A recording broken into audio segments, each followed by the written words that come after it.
Here are the type of properties I would never buy, Realtor Edition. Number one, I would never buy a property located on a main street or a busy road. The reason for this is it will be extremely hard for you to sell unless it's a market like 2020. Usually this type of properties appreciate at a lower rate than everything else, and they're the last ones to sell as well.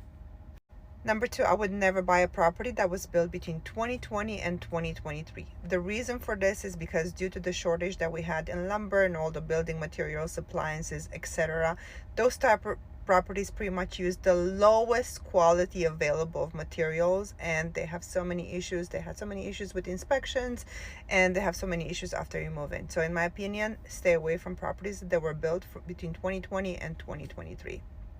I would never buy a property with a high and restricted HOA. In my opinion, I completely hate HOAs, and it's impossible for you to even cash flow even after property is paid off. So in my opinion, I would never touch something with a restricted or high HOA.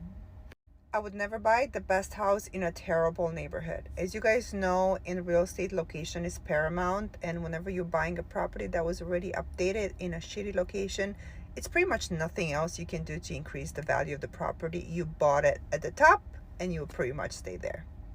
I would never buy a property with a lot of sneaky stairs or uneven levels. And I'm not talking about a two-story home. I'm talking about properties that they have a lot of stairs pretty much going up to the property or uneven levels in the house. This type of properties will take a lot of buyers out of the equation, especially the elderly or if some families that they have young kids.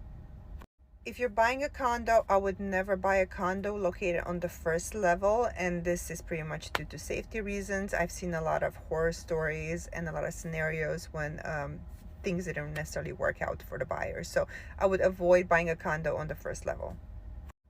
And last, I would never buy a property that has nosy or unkind neighbors. And I would say pay attention whenever you buy a property to the disclosures of the property. In California, the seller has to disclose if they have any issues or any animosity between neighbors. And this is definitely a big no-no for me, because you got to protect your energy and inner peace and inner peace. And you just don't want to be involved in all the drama. Anyway, if you guys have any questions, let me know in the comments. My name is Diana. I'm a realtor here in the Los Angeles area, and I would love to help with all your real estate related questions.